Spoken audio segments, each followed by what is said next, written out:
Boa noite. Mais de 80 milhões de brasileiros são usuários da internet e 40% das casas do país têm acesso à rede. Mas apesar de fazer parte da vida de muitos brasileiros, a internet ainda é uma terra praticamente sem lei por aqui. Os legisladores ainda não conseguiram aprovar as normas gerais para o ambiente virtual do país, o Marco Civil da Internet. Parte da dificuldade está nos grandes interesses econômicos e políticos em jogo. A sociedade civil, por sua vez, luta para garantir no texto da lei uma internet neutra e segura. O Marco Civil da Internet é o tema do Opinião Pernambuco de hoje. Participam do debate Alexandro Albuquerque, primeiro secretário-geral do Partido Pirata do Brasil. Está conosco também Carolina Dantas, professora de comunicação da UFPE, e completa o nosso debate Rodrigo Guimarães Colares, que é advogado da área de tecnologia da informação. O público pode participar, como sempre, pelo e-mail opiniãotvu@gmail.com, pelo telefone 3423-6836 e pelo Twitter @opiniãope. Boa noite, obrigado pela presença de vocês aqui no Opinião Pernambuco para debater esse tema tão importante. Queria começar com conceitos, com uma ideia geral do que é o Marco Civil da Internet e de por que a gente precisa de um Marco Civil da Internet. Eu uso a internet todos os dias, acho que grande parte das pessoas que estão assistindo a gente usam, vocês usam a internet todos os dias, e essa lei não existe ainda. Por que é que a partir de agora a gente precisa dela? A gente podia começar com o Rodrigo. Claro. O Marco Civil, atualmente, ele é um projeto de lei, ou seja, é um texto que está sendo debatido no Congresso Nacional e que pode vir, se aprovado, a se transformar em lei. Ele busca regular a internet no sentido de deixar muito claro quais são os direitos e obrigações de nós, usuários, que acessamos a internet diariamente, e dos atores que se encontram na internet. Atores da internet, a gente fala desde das empresas que provêm acesso à internet até aquelas empresas que provêm conteúdo e outras aplicações dentro da internet.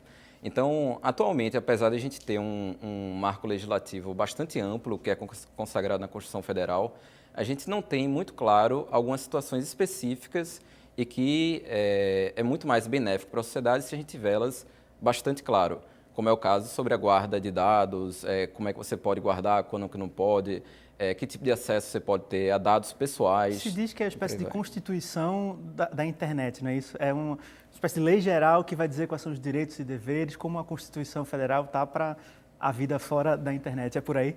Exato. É por aí no sentido de você deixar claro direitos e obrigações gerais. Apesar disso, ela estabelece algumas coisas bastante precisas e específicas, como é o caso da obrigatoriedade de guarda de dados em determinadas situações para determinadas empresas e quando é que provedores de conteúdo, por exemplo, na internet, eles podem ou não ser responsabilizados por conteúdos publicados por terceiros. Como, por exemplo, pode ser um fórum de internet que usuários publicam livremente suas opiniões e aí um provedor, se ele vai ser ou não responsabilizado. Hoje em dia, a gente não tem um marco muito claro, no sentido que pode existir diferentes decisões judiciais completamente distintas entre si. A gente tem um parâmetro bem geral do Superior Tribunal de Justiça, do STJ, que define já quando é que um provedor de conteúdo ele pode ou não ser responsabilizado, mas a gente não tem uma lei que seja cogente, que deve ser aplicado por todo e qualquer juiz e que também aquele que quer abrir uma empresa de conteúdo na internet, por exemplo, ele possa saber quais são os limites de responsabilidade e qual é o dimensionamento de risco que ele tem quando ele abre aquele negócio. Então, atualmente, do ponto de vista da empresa, então, não tem isso. Segurança jurídica, é isso? Exatamente. Professora Carolina Dantas, uma das polêmicas em torno dessa questão do Marco Civil da internet e que está em jogo, está em disputa, é essa questão da neutralidade, né? Assim, para a gente que não é especialista na área, fica um pouco em dúvida, fica difícil de entender o que é neutralidade, por que essa neutralidade está ameaçada e para que lado ela está pendendo. Como é que funciona essa questão da neutralidade da rede? Bom, na realidade, no meu entender, no entender de muita gente que está trabalhando com o marco hoje, a neutralidade ela está, de alguma forma, ameaçada no momento presente. A gente sabe que as empresas de telecomunicações elas têm interesses muito específicos no provimento de dados e na forma como elas distribuem as velocidades e os tamanhos, digamos assim, de banda. Então, quando a gente pensa em neutralidade, em termos de neutralidade da rede, significa que os provedores eles vão ter que disponibilizar a rede em iguais condições para todos os usuários. Que hoje a gente sabe, eu acredito que qualquer usuário comum sabe que isso não acontece. esse é um dos grandes entraves do marco hoje, porque está se discutindo como fazer isso, né? E as empresas de telecomunicações elas estão segurando isso, porque, na verdade, há interesse, e aí é uma opinião muito particular minha, mas há interesse em determinar quem vai utilizar os dados ou a velocidade da banda com mais privilégio do que outros. É por isso que se diz, por exemplo, eu li isso em alguns blogs, em alguns sites especializados no tema, de que querem transformar a internet em TV a cabo, né? Onde você tem que pagar mais para ver mais coisas e ter um pacote básico para ver menos coisas. Queria saber um pouco de como é que o Partido Pirata enxerga esse problema da neutralidade. Ela está ameaçada? Quem é que ameaça essa neutralidade? E o que é que vocês propõem? Pois é. É interessante frisar que quando o Marco Civil começou, ele não começou a ser dessa discutido. forma, ele começou a ser discutido, né? Tem o Marco Civil no começo e como ele está agora. Houve uma série de modificações, houve uma série de intervenções, algumas assim de forma muito rápida e sem a devida discussão. Mas quando o Marco Civil começou em 2009, ele teve uma participação ainda na gestão do governo Lula, né? Ele teve uma participação muito grande da sociedade civil. Inclusive, o Partido Pirata, que ainda era um movimento se organizando, que começamos lá atrás em 2007, nós, inclusive, formamos um grupo que participou efetivamente dessa discussão. Né? O Ministério da Justiça chegou a publicar no blog a participação do Partido Pirata na construção do Marco Civil como algo bastante positivo.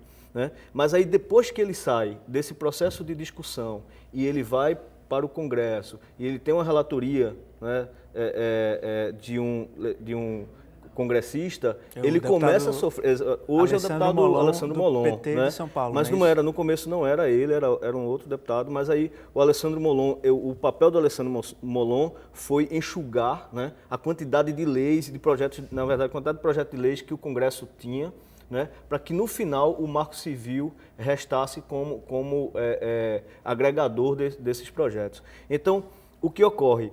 O Marco Civil, ele chega no Congresso e ele dá de cara com a questão do lobby das grandes empresas, das teles e de todas as empresas que têm de alguma forma interesse, né, em intervir nesse... São empresas enormes, né? 8% do PIB brasileiro é na área de telecomunicações. Sim. Além de ser... A gente está falando das operadoras de telefone celular, das grandes operadoras de telefonia de um modo geral. Né? Sim, que têm concessões do governo para operar esses serviços, mas que também são multinacionais, né? São transnacionais. Sim. Parte delas são empresas que vêm de outros países e operam aqui. Então, elas não têm somente a dimensão desses 8% do PIB nacional, elas têm uma dimensão internacional muito maior. A gente precisa considerar uma série de fatores, inclusive a questão da segurança, não só da segurança pessoal, mas da segurança nacional, né? Porque são dados que estão trafegando nas mãos de empresas internacionais e enfim... resulta na situação... A mesma internet que transmite a minha conversa contigo, transmite dados do governo sigilosos ou empresariais e tudo mais. Então, a liberdade, né, a privacidade do indivíduo, ela está comprometida. Quando nós falamos da questão da neutralidade da rede, fica muito claro que uma empresa de telecomunicações ela só vai poder... vender pacotes separados se ela souber o que você está utilizando. E aí ela vai quebrar a tua privacidade. Então, para que ela cobre diferentemente, para que ela, digamos, suspenda ou diminua a tua velocidade de acesso como usuário, porque você acessou muito vídeo, ela tem que saber que você está acessando o vídeo, ela tem que saber a banda que você está usando e que tipo de serviço você está utilizando. E o que vocês defendem é que não haja uma intromissão, uma invasão de privacidade das telas nesse sentido. Principalmente, né? Então, que as telas forneçam a banda e com a banda que eu tenho, eu faço o que eu quiser, entendeu? Claro, quando eu digo faço o que eu quiser, não estou colocando aqui uma questão de ilegalidade, né? Se alguém é suspeito de cometer um crime, que se apresente a queixa, que a autoridade policial abra inquérito, que tenha do judiciário a autorização para a quebra do sigilo da comunicação e que o processo se dê de forma segura, né? E não partindo do princípio que todo mundo, que todo cidadão é de alguma forma suspeito antes que prove o contrário. Uma persona ligada a esse debate que tem sido muito criticada por esses movimentos, acho que inclusive pelo Partido Pirata, é o ministro das Comunicações, o ministro Paulo Bernardo, né? E ele defendeu, e acho que vem defendendo ainda, na parte do Marco Civil, que requer uma certa regulamentação, que essa regulamentação não fique a cargo da Presidência da República, como está previsto, mas a cargo da Anatel, da Agência Nacional de Telecomunicações, que é vista com uma certa suspeita pelos movimentos, né? Queria entender um pouco de o que é que muda em se transferir a responsabilidade dessa regulamentação da Presidência para a Anatel. Por que é perigoso deixar nas mãos da Anatel? Você tem uma visão sobre isso? Na realidade, eu acho que isso aí é um debate... um pouco mais, precede o Marco Civil da internet no Brasil. Uhum. Antes de a gente ter internet no mundo, você tinha telecomunicações em geral, telecomunicações no seu mais amplo sentido, e aí, logicamente, o mais conhecido era o telefone. Dentro desse panorama, existe uma organização internacional chamada ITU, que é a União Internacional das Telecomunicações. Uhum. E a ITU sempre teve o monopólio dos estándares, dos padrões técnicos para utilização nas telecomunicações. E aí, quando veio aquele movimento na década de 90, de privatização, liberalização das economias, e aí que vários setores que eram de monopólio estatal, eles se transformaram em setores abertos para a economia de empresas privadas, como foi o caso das telecomunicações. Da telefonia. E dentro das telecomunicações, da telefonia, se estabeleceu quais seriam os marcos institucionais para funcionar cada um desses mercados. Telecomunicações, o mais aceito foi que deveria existir uma agência reguladora independente do governo, independente no sentido de independência financeira, independência funcional, independência dos seus membros, da composição deles. Uhum. E aí se criou no Brasil a Anatel, dentro dessa lógica que foi aplicada na grande maioria dos países ocidentais, tal como a gente tem hoje. Então, depois que veio a internet, e aí dentro também de uma lógica de telecomunicações, existe um princípio de que se diz telecomunicações não regula conteúdo. Regulação de telecomunicações não é regulação de conteúdo. E aí, quando a gente entra na lógica do Marco Civil da internet, você está falando de conteúdo, você está falando de dados em si, do que vai trafegar dentro daquela rede de telecomunicações, que é algo contra a lógica de regulação de telecomunicações. Então, existe aí uma tensão sempre entre o regulador de telecomunicações em qualquer país do mundo e o poder legislativo e executivo, que de alguma forma pode vir a ter alguma... Intromissão? Uma intromissão não, mas uma forma mais dinâmica ou menos dinâmica, de acordo com o caso, mas mais incisiva de conseguir delimitar normas para a internet. Então, a minha visão particular, assim, independente do governo que esteja atualmente e da posição que ele tem, é de que, de fato, a agência de telecomunicações não tem o dever nem tem a incumbência de regular conteúdo.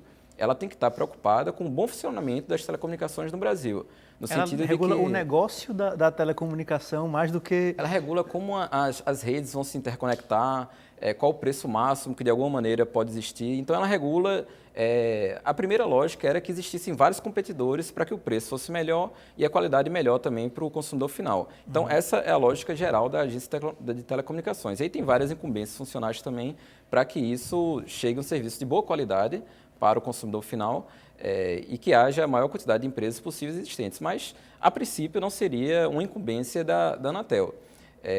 Se dizer que está na presidência, na realidade, é porque o presidente da República ele tem a possibilidade de, por meio de decreto, regulamentar leis. Então, se existe uma lei, se o Marco Civil da Internet do Brasil via se tornar uma lei, logicamente, o presidente, baseado dentro daqueles parâmetros, ele não pode criar deveres e obrigações e direitos novos. Mas ele pode melhor regular aquilo que uma lei que já foi discutida no Congresso Nacional, foi aprovada por todos os trâmites parlamentares e depois sancionado pelo presidente, ele pode regular os pormenores, digamos assim, da lei.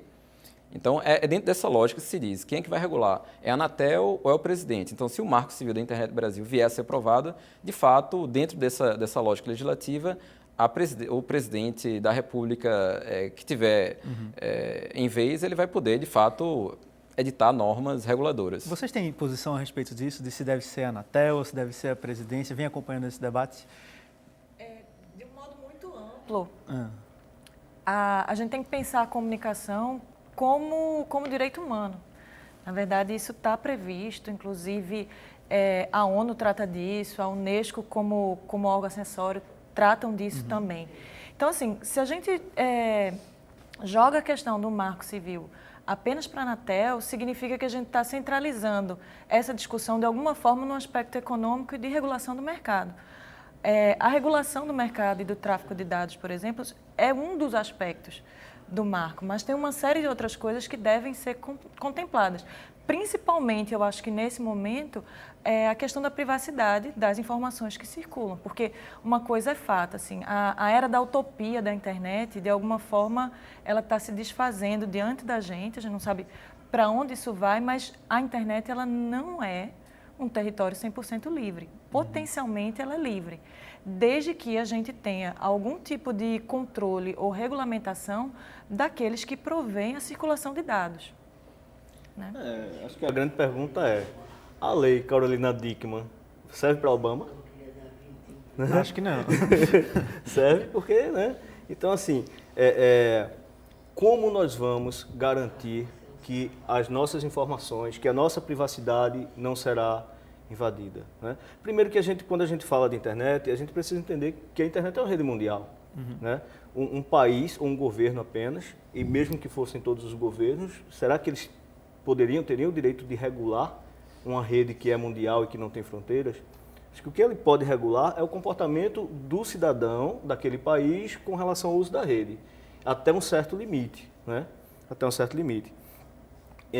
Por quê? Porque é uma coisa que está se discutindo, é a questão da territorialidade da internet. Né? A internet é um território, né? Ou não? A internet ela é somente um conjunto de máquinas e conexões que estão espalhadas pelo mundo, ou ela forma um território independente? Né? Há inclusive uma sugestão do Assange, né? De proclamar a independência da internet. Julian Assange, o fundador do Wikileaks. Ele sugere que se faça isso, já sugeriu diversas vezes. Né? Por que ele faz essa sugestão? É uma grande provocação, na verdade. Né? Exatamente perguntando quem pode regular a internet. Então, é uma coisa bem antiga, né, na realidade, é que naquele tempo que existia o meio que libertarismo da internet, existia aquela carta que era a Carta da Independência, Constituição da Independência da Internet, né? Sim. Acho que foi na década, foi em 99 por aí, né, que já existia essa ideia. Era até um professor de Stanford, eu não me recordo agora o nome dele, mas enfim, foi ele encabeçou isso. Gente, ele falava, não vão existir leis. Eu tenho que fazer o primeiro intervalo, a gente volta a falar dessa questão da privacidade e da independência da internet e da neutralidade dela também. Participe do programa pelo e-mail opiniãotvu@gmail.com, pelo telefone 34236836 e pelo Twitter @opiniãope. A gente quer saber o que é que você pensa sobre o Marco Civil da Internet, quais são suas dúvidas a respeito desse tema. A gente volta em 2 minutos.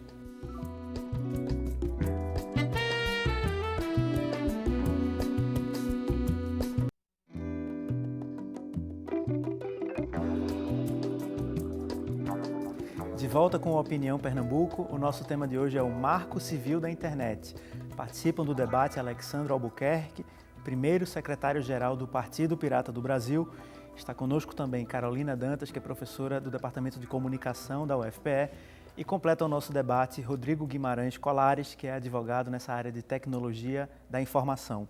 O público pode participar pelo e-mail opiniãotvu@gmail.com, pelo telefone 34236836 e pelo Twitter @opiniãope. Tem um ponto polêmico também em relação a essa questão do Marco Civil, que é o dos direitos autorais, né? É outro artigo lá da lei que tá para ser que pode ser modificado a depender das pressões que há lá dentro do Congresso Nacional. Dessa vez não do lobby das telecomunicações, mas do lobby do pessoal dos direitos autorais, né? Do ECAD e de outras entidades produtoras de conteúdo, né? A modificação diz respeito ao artigo 15, parágrafo 2, se eu não me engano, que permitiria a retirada de conteúdos antes de processos serem julgados pela Justiça. Ou seja, somente com uma notificação comum de que aquele conteúdo que você postou na internet violaria o direito autoral, ele já poderia ser retirado sem que houvesse propriamente um processo judicial com trânsito em julgado. Esse aspecto especificamente, queria ouvir os três a respeito disso. Isso também é uma ameaça para a liberdade da internet. É preciso mudar isso no projeto original do Marco Civil? A gente poderia começar com o Rodrigo. Na realidade, eu acho que esse foco de direitos autorais se dá um pouco por causa de uma das primeiras legislações do mundo, foi americana. Eles têm o DMCA, que é o Digital Millennium Copyright Act, segundo o qual se estabeleceu um procedimento chamado Notice and Takedown, ou seja, o provedor é notificado de conteúdo e ele tem que tirar o conteúdo do ar, senão ele pode vir a ser responsabilizado. Antes da justiça entrar, de avaliar... Antes da justiça entrar, antes de qualquer coisa. Tá? Isso somente para direitos autorais. O Marco Civil da Internet, por outro lado, ele estabelece um princípio mais geral. Então, qualquer conteúdo que de alguma maneira venha a ofender direitos terceiros, seja relativo a direitos autorais, seja relativo à honra, porque pode ser um conteúdo ofensivo a uma pessoa, pode ser denegrindo a imagem da empresa, pode ser utilizando a marca de terceiros, enfim, qualquer conteúdo que seja ofensivo a direitos terceiros pode vir a ser tirado do ar. Agora, o que o marco estabeleceria, se ele viesse a ser aprovado, é que o provedor de conteúdo ele só pode vir a ser responsabilizado depois de ele receber uma intimação judicial, ainda que o processo não tenha terminado, mas receber uma intimação judicial para tirar o conteúdo e não o fizer dentro do prazo estabelecido na intimação. Atualmente, o que é que a gente tem no Brasil? Sem que haja o Marco Civil da Internet, a gente tem uma decisão do STJ, o Superior Tribunal de Justiça. A primeira decisão, que é um pouco mais antiga, de 2011, ela estabelecia que se o provedor de conteúdo, ou seja, aquele site que fornece conteúdo próprio de terceiros, ele recebeu uma notificação de uma pessoa que se diz com direitos ofendidos, violados, e não tirar aquele conteúdo imediatamente, ele poderia vir a ser responsabilizado. Esse é o parâmetro que a gente tem atualmente. Então, o Marco Civil seria benéfico no sentido de deixar muito claro, e aí numa lógica um pouco diferente dos Estados Unidos, do DMCA, que atualmente é muito mais parecido com o DMCA, mas mais numa lógica europeia, que é só quando você recebe uma intimação judicial, não quando recebe uma simples notificação mandada pela pessoa interessada. De qualquer forma, me parece que a tentativa de enrijecer isso aí, no sentido de facilitar a retirada de conteúdos que supostamente violam o direito autoral, é contrário à natureza da própria internet, né? Assim, que é de compartilhamento, que é de uma liberdade maior nesse sentido. Vocês veem isso como uma ameaça também à liberdade na internet, a possibilidade dos detentores de direitos autorais terem um poder maior nesse sentido? Eu queria ouvir a professora a respeito disso. Eu não sei se é propriamente uma ameaça à liberdade. Na verdade, seja uma ameaça a uma lógica de direito autoral que hoje existe de se capitalizar com o direito da criação, digamos assim. Eu estou colocando em termos muito simplistas. Claro. O que acontece é o seguinte: a gente sabe os tipos de utilização e o potencial de circulação na rede. O pequeno produtor de conteúdos criativos, seja audiofônicos ou visuais ou fotográficos, seja lá qual for a natureza disso, ele sabe que colocando esse conteúdo na internet, a chance dele circular é absolutamente infinita. Né? O tempo de permanência, digo infinito em termos de usuário, de circulação intranacional, extranacional, por aí vai. Para muito produtor, isso vai ser benéfico. É uma lógica de inversão dos processos produtivos nas indústrias culturais, que você tem o sujeito autônomo e produtor de conteúdo individual jogando o conteúdo na rede e fazendo circular. Isso quando você quer que o conteúdo circule. Quando o produtor não quer que o conteúdo circule, aí sim ele tem um problema. A grande questão é quando saber que isso está acontecendo. O primeiro passo é o produtor não colocar. Se colocou, ele vai circular. E, independentemente da legislação, o produto ele vai continuar rodando. Né? A gente falou da lei Carolina Dickmann, por exemplo, aí é um caso claro de violação à privacidade do indivíduo. Não por acaso foi constituída a lei, mas as fotos dela, se você cascavilhar, elas ainda estão Lá. Em servidores que nem sempre estão em território nacional, eles vão estar fora.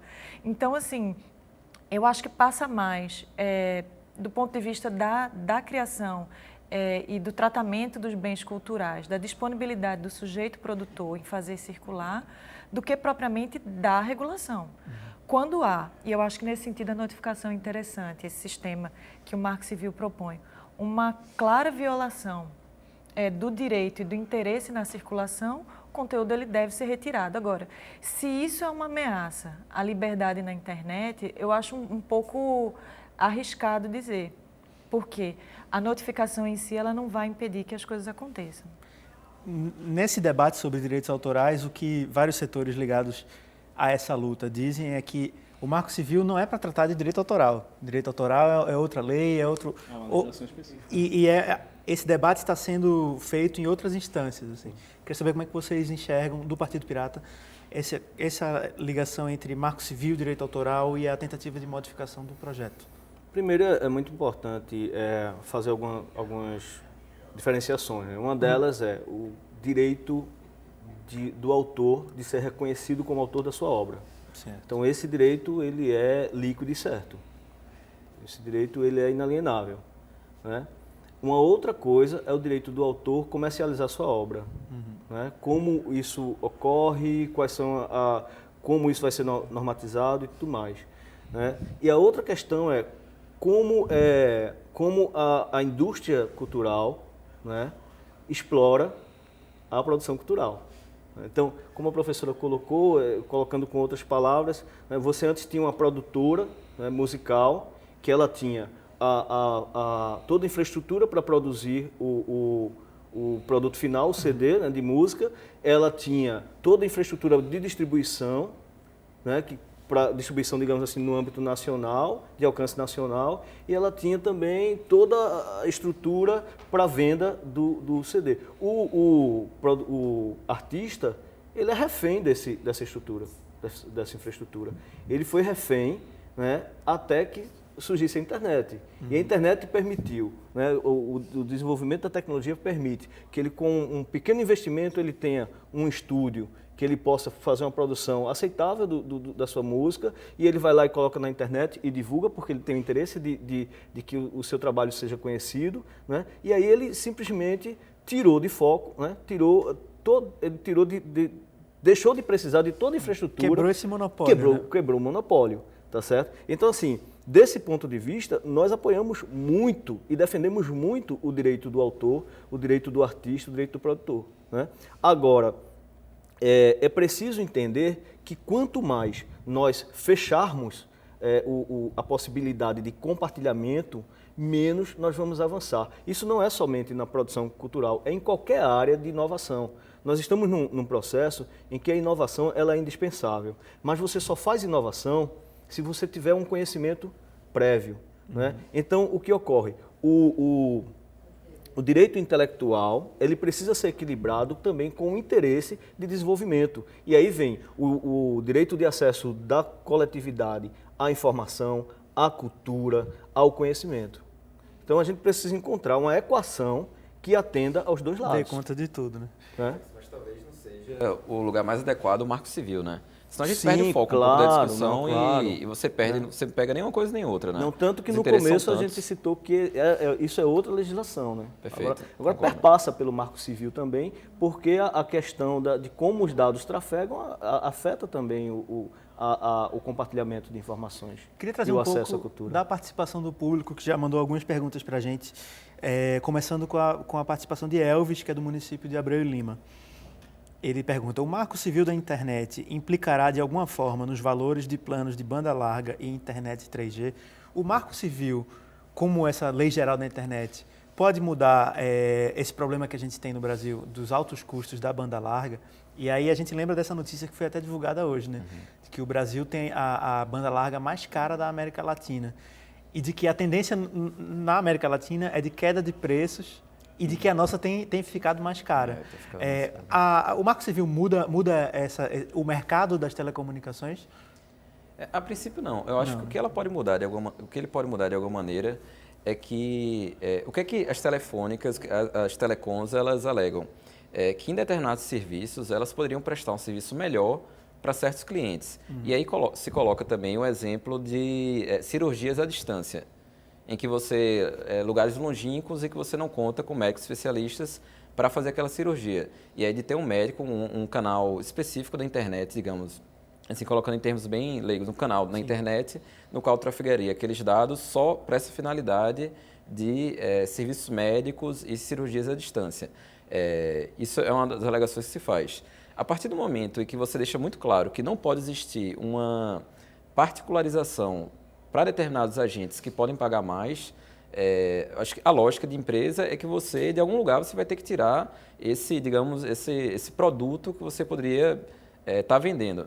Então, Pode ser, né? Logicamente não existe uma correlação direta, mas pode-se tentar buscar algum incremento nos preços e dizer, olha, eu tinha aquele produto e agora eu não posso mais ofertar, né? Vocês Eu acrescentariam alguma coisa? acho que aí tem uma questão que a gente partir da experiência, né?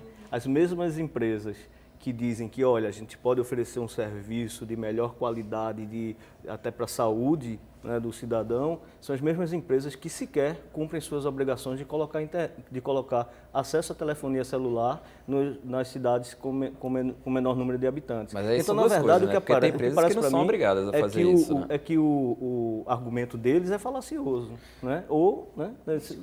Pois não. Eu acho que tem uma coisa que é interessante a gente refletir sobre o mercado de telecomunicações no Brasil, que é o seguinte: quando essas empresas, quando a telecomunicação no Brasil começou a ser privatizada, ainda nos anos 90, e logo depois, na virada do ano 2000, né, da década de 2000, que a gente começa a ter acesso à telefonia móvel em larga escala, e principalmente nos últimos 8 anos, sempre houve a promessa que os serviços oferecidos iam ganhar em qualidade e reduzir preço.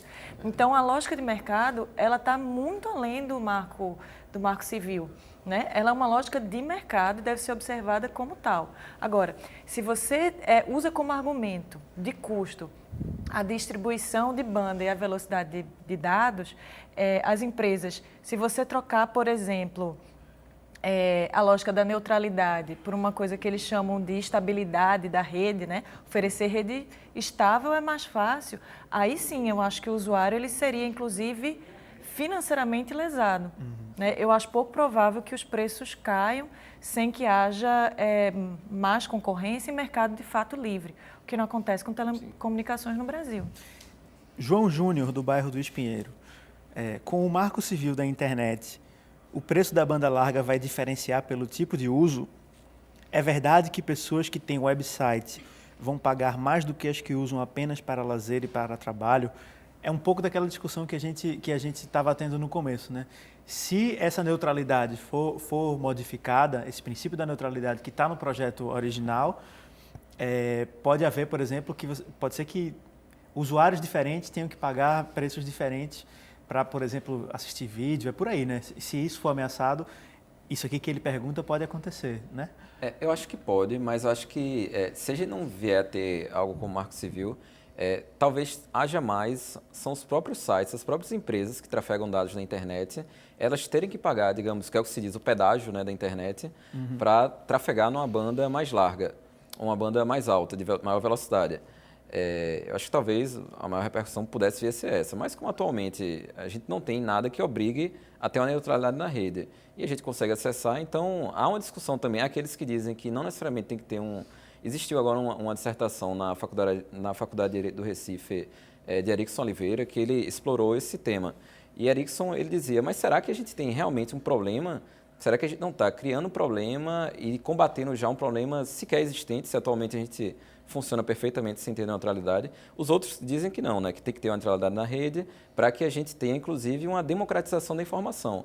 E, efetivamente, se a gente tiver canais muito díspares de velocidade, digamos, blogs, empresas como blogs que fomentam blogs, né? Porque blogs somos nós que fazemos blogs, a gente pode ter uma velocidade muito menor e fazer com que a informação livre e totalmente independente ela perca em termos de qualidade e velocidade. Isso realmente é uma preocupação que eu acho que todos nós temos aqui e que o Marco Civil meio que deixaria muito claro que é difícil acontecer isso, ou se acontecer é ilegal. A gente vai fazer mais um intervalo, depois a gente volta com as perguntas do público. Já tem uma série de outras perguntas interessantes para fazer. E quem quiser continuar participando, quem quiser participar desse programa, pode usar o nosso e-mail, que é opiniãotvu@gmail.com, também o telefone 3423-6836 e o Twitter @opiniãope. A gente volta em 2 minutos.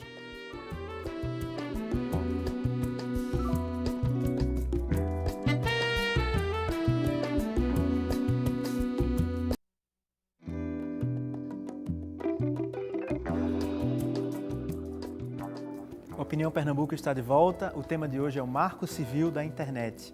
Queria voltar um pouco às perguntas que o público já nos encaminhou.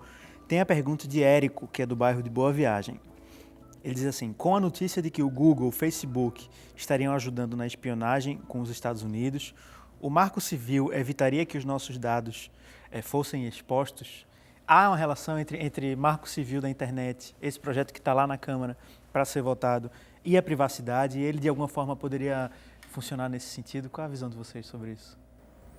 Veja bem, com relação a sermos ou não espionados, né, isso depende muito de duas questões. Primeiro, da nossa infraestrutura para nos defendermos disso, é uma coisa que se chama guerra virtual, né, cyberguerra. Né, o ITA tem um curso de mestrado nessa área, né, tratando exatamente de como defender o país de ataques cibernéticos, e essa espionagem, né, internacional é ataque cibernético, certo? Então tem essa questão que é extremamente técnica e tem a questão pessoal de como você utiliza a rede. Então assim, eu particularmente costumo muito usar Tor para fazer certos acessos. O que é Tor? Tor é um programa é um pacote de programas que você usa com o navegador próprio. Né? Ele vem com o navegador Firefox e você ativa, então ele te conecta com um grande firewall lá que vai de forma criptografada, né? E você passa por uma série de milhares de servidores e fica impossível te localizar. Ou vou fazer isso com o e-mail da opinião, para não né? desbilhotarem. Então assim, não, praticamente muito difícil, né? Torna muito difícil você ser localizado, você ser identificado. Isso para o bem e para o mal, logicamente, né? Então, assim, vai depender de que uso você vai fazer disso. Mas funciona muito bem para a maioria dos casos, digamos assim, de resguardar a sua privacidade.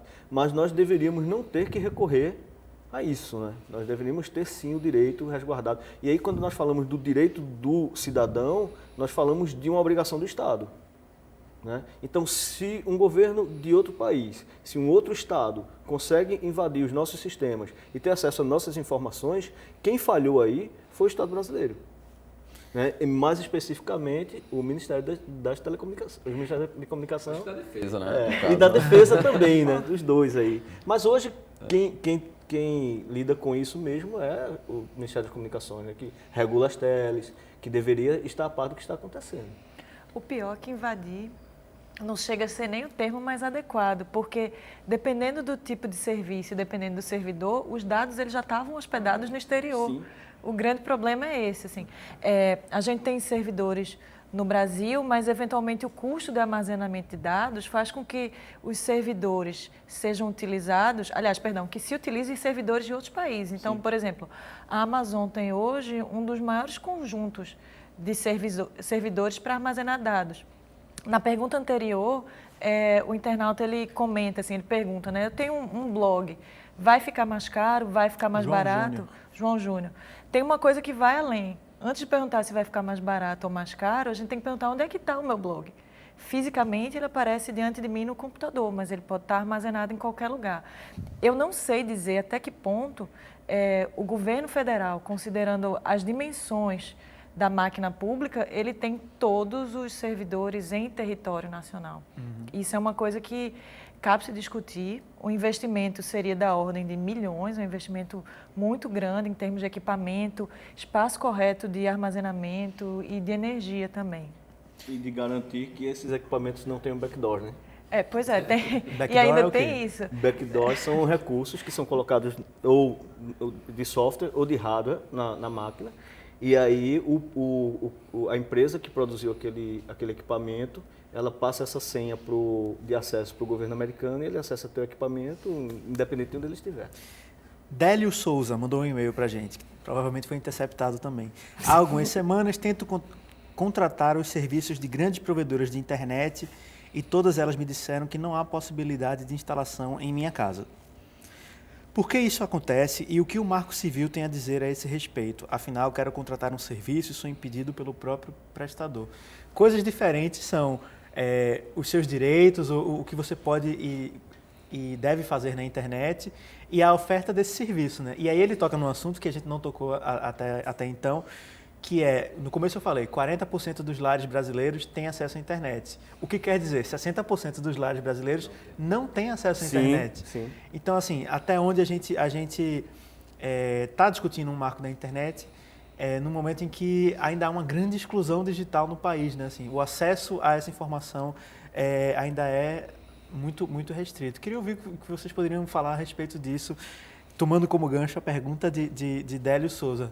Ter acesso à internet é um direito? A gente já pode considerar isso um direito? E em sendo um direito, como é que o Brasil vem tratando disso? É um direito que não está sendo respeitado, né?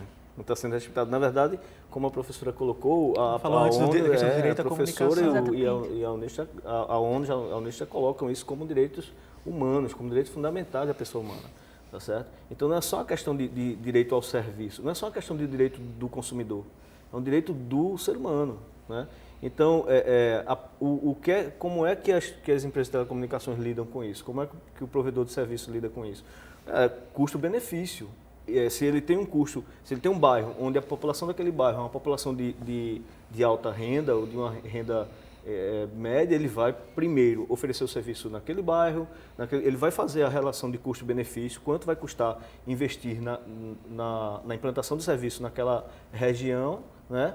E o retorno desse negócio. Se em outra região o retorno é menor ou vem em um tempo maior, né? Então ele vai optar pela vantagem financeira, pela vantagem econômica, quando não deveria ser, né? Quando deveria haver aí, de fato, a lógica de mercado com mais concorrentes, certo? E havendo mais concorrentes, aí reduziu o preço, o valor do acesso. Tem algumas áreas que na realidade, financeiramente, economicamente, não é tão viável você colocar a internet lá. E aí tem empresas que são... normalmente, em telecomunicações, você tem concessionárias, autorizatárias e permissionárias. As concessionárias são aquelas que ganham mais direitos, ou seja, maiores áreas de abrangência, mas que, por outro lado, têm obrigações também muito mais amplas que as autorizatárias. As concessionárias têm o que se chama a obrigação de universalização, que é levar o serviço de telecomunicações, inclusive, onde não é financeiramente mais adequado para ela, o que ela normalmente não colocaria. Isso não foi feito, né? Ou pelo menos não vem Isso sendo não foi feito. A lógica, na realidade, se fala em universalização em lugares longínquos, então pequenas cidades que não é financeiramente viável e tal, mas aí ela tem São Paulo, tem Fortaleza, tem Recife, então para ela compensa. Aqui na região metropolitana de Recife não se fala, não é nem universalização. Eu acho aí que é mais um problema, não é nem Marco Civil, não é mais Anatel em si. Eu faria uma comunicação para a Anatel, dizendo que ela não está levando tantos dias e tal. E PROCON. É direito do consumidor, de fato, né? Porque eles estão ofertando o serviço e não estão atendendo a demanda que foi instalada, né? De qualquer forma, eu queria perguntar ainda nesse tema à professora Carolina a respeito de como o Brasil tem atuado na garantia desse direito à comunicação, no que diz respeito à internet especificamente. Tem sido satisfatório? Há anos atrás tinha as políticas dos telecentros e tal, teve essa discussão sobre o Plano Nacional de Banda Larga. Os movimentos sociais, eu não sei se o Partido Pirata estava entre eles, falavam de que não, a Telebrás é que tem que universalizar o acesso e tal. Eu queria saber um pouco a tua visão sobre isso.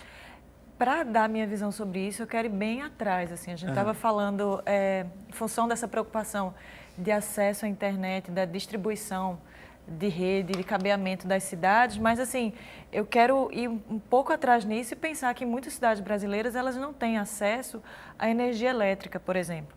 Então, transformar a internet como bandeira única e central do acesso à informação é obviamente preocupante num país que a gente ainda tem diferenças e distorções sociais imensas. Isso não é para colocar panos quentes na questão, isso é para mostrar o quão grande é o nosso problema. De fato, em função da política dos telecentros, o Brasil tem se preocupado com isso. Me parece claro que, principalmente o MEC, que é a esfera que eu tenho mais contato hoje, a política de inclusão digital, ela é ampla. A maioria das escolas, nos centros, nas regiões metropolitanas do Brasil e nos centros urbanos, elas têm laboratórios de informática, que a gente chama, com acesso à internet. Então, assim, há uma tentativa, em termos de políticas públicas, através de diferentes programas, há inúmeros programas, eu não saberia falar de todos, de se popularizar o uso e acesso à internet. Isso nos grandes centros, mas eu volto à questão do interior. Eu não sei até que ponto há uma interiorização dessa política, né, e como ela funciona para todos de fato. Até porque, e aí voltando à questão da energia elétrica, não adianta colocar o Wi-Fi onde não tem energia. E não adianta colocar laboratório de informática onde as crianças ainda não foram alfabetizadas corretamente. Não tem nem saneamento básico. Ou não tem saneamento básico. Da grande parte desse Brasil, principalmente do interior e dos rincões. Talvez eu esteja me estendendo, vocês até me desculpem, mas é uma provocação que eu queria compartilhar com vocês e com o público. A gente fala de direito de acesso à informação e fala da comunicação como direito humano, e me parece que há hoje, em função do furor que todo mundo tem com a internet, uma centralidade dessas questões na internet. Mas quando a gente fala de direito à comunicação, a gente fala também de oferecer aos sujeitos instrumentos educacionais e de reflexão para que eles possam falar. A gente poder se comunicar com os outros também é ter acesso à informação e à comunicação. E isso é prévio a qualquer marco regulatório e até a existência da internet em si. É aquela história, a gente tem que trocar o pneu com o carro andando, né? Assim, É mais ou menos isso. Fazer tudo ao mesmo tempo. Tem a participação, eu não sei se é Elon ou se é Elon, que também é de Abreu e Lima. Ele diz, os dados trafegados na internet geralmente são repassados a empresas que muitas vezes nos enviam spam. O Marco Civil serviria para impedir esse acesso?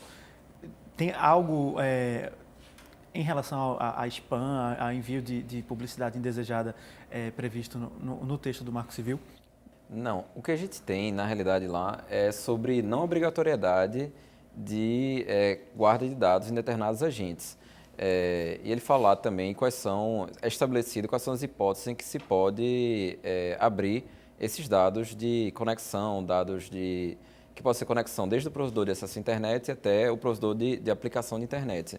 Ele estabelece uma coisa muito geral, mas não é a forma mais adequada de se tratar disso. Em outros países há uma legislação chamada de proteção a dados pessoais. Então, todos os países europeus já têm essa proteção a dados pessoais há mais de 10 anos.